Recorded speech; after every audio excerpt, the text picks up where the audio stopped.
thank you. When you said that we scared people, that means that we were creating a positive black image for ourselves. All right, y'all know how we do. Always pushing help, well, better understand the self and giving praises to the Most High. So check this out. In this video, man, we're going over the black fatigue. It's been a lot of people on YouTube, Sambos, they want to talk about black fatigue.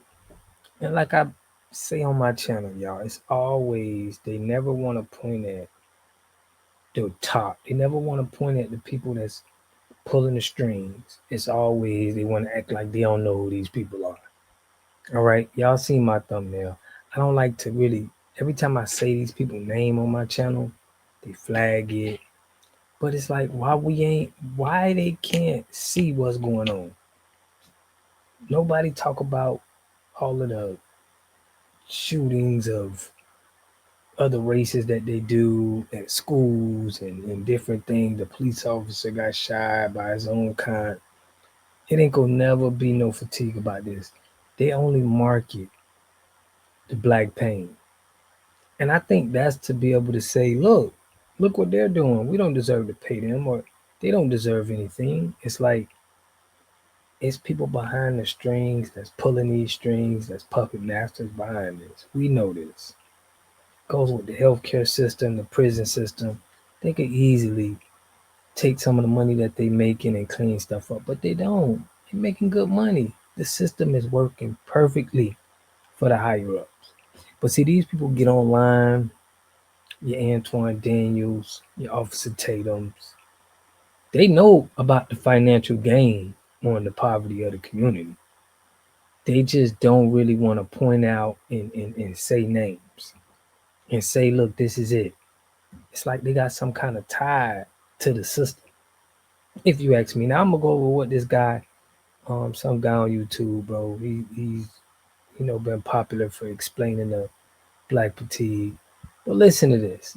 I know people get a lot of fame for going after the low-hanging fruit right now. They get a lot of fame and likes, and a lot of people gonna like your page, especially the other side. But check this out. Fatigue. This video might make you uncomfortable, but it needs to be made. There's a growing sentiment, most recently, of individuals who are proclaiming they do have black fatigue. And you don't have to be a non-black person to have black fatigue. What does that phrase actually mean? Essentially, black fatigue is a growing weariness of the actions of the quote unquote black community. But it goes deeper than that, because we are in 2025 now, and we are being judged based on the content of our character and not the color of our skin. Like, what are you talking about, bro? It's been a lot of stuff going on with white people. Officers getting taken out. The same thing, even more.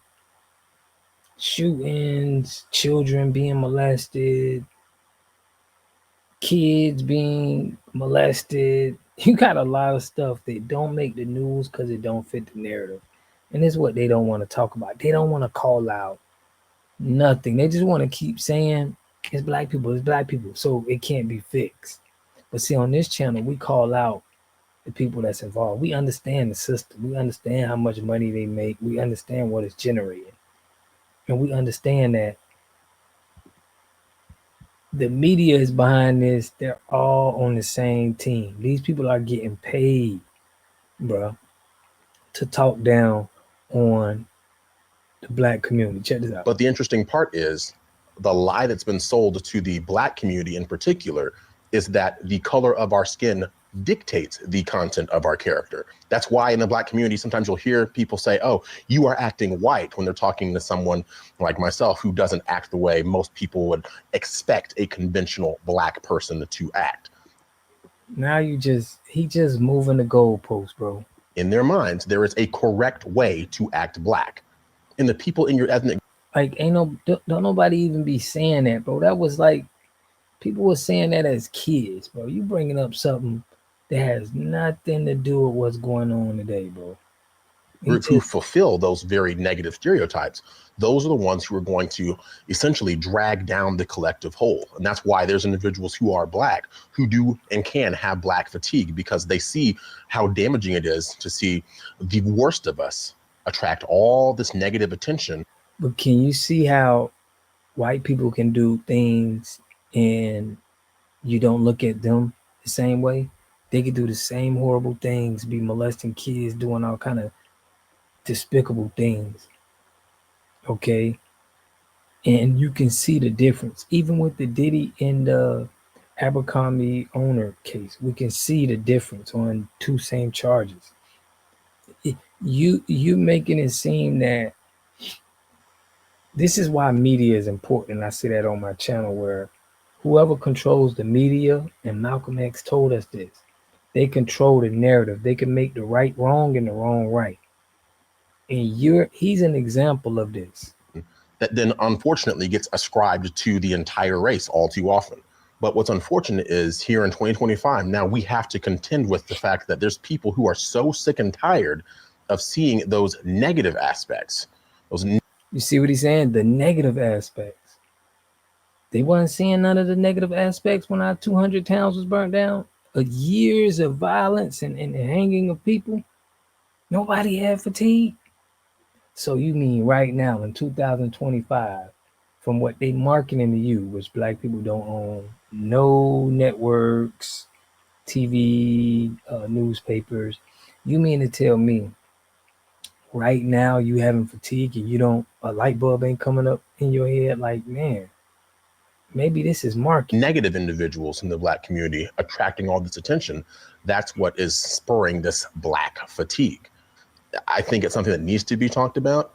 And until we turn inward and address the issues in our own communities, I fear that this is only going to continue and get worse. And that's exactly what the powers that be want. They want to have us against each other instead of us. This is what you need to be saying. This is where you need to be talking and keep it there. Because then you're going to be able to solve something.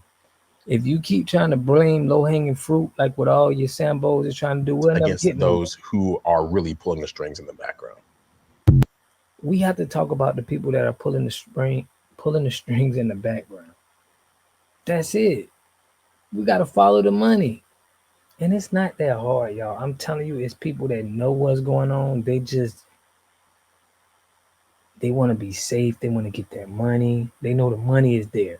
It's not safe to be talking about the people at the top who pulling the string. It ain't safe. People are dancing around it. And that's what we seeing a lot of.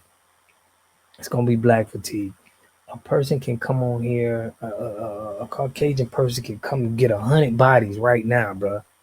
And people won't feel like that's just a crazy one. They'll eliminate him from the rest of the pack.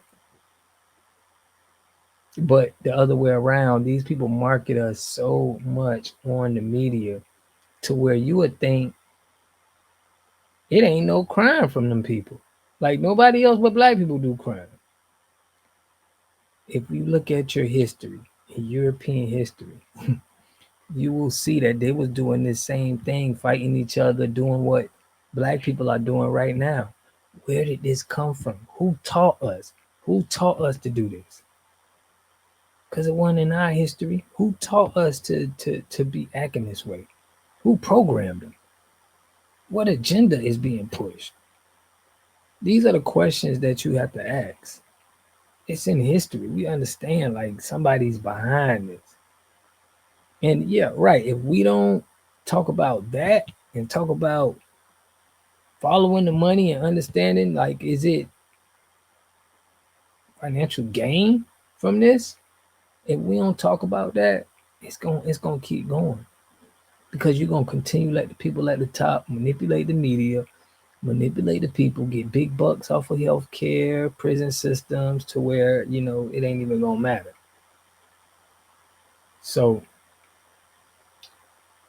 let me know what y'all think about this in the comment section. You got a lot of people speaking on it, but they never, they cowards, Sambos, they working with the system. They get paid, talking bad about black people, and they're gonna get money on it. If that stopped today and we didn't have nothing to talk about and you could only talk about white people, these people would go out of business. It would be nothing to talk about. So that's why on my channel we talk about getting our own media, cleaning up the neighborhood. We know that we want to get our own businesses. We know we want to service ourselves. We need ownership because people are controlling the narratives of the community because they own the community. You got guys like I got on my thumbnail, okay, Yiddish. They funding all of these Black Lives Matter programs and Ativa, all of these programs that's being out here causing all this dysfunction. And they ain't gonna never call them out. They gonna blame the low-hanging fruit. But let me know what y'all think about this in the comment section.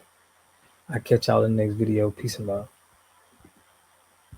You are totally dependent on other people to take care of your needs because you don't have those roots sunk into the ground. To have a community, you must have three things to have a community in it. You must have a wholly independent economic structure that can provide goods, service, products, and things for your own people, and jobs and tax bases for your own people. You should at least control 4 basic things. You should be trying to control water, food, medicine, and energy to be able to survive. Here we got Mr. Pollock. He had a cornfield. He took advantage of a free water test from us, and this is what we found in this water. We found sulfur, we found hardness, and we solved these problems with an easy fix of 2 tanks. So get your free water test today. Stay blessed. Click the link below.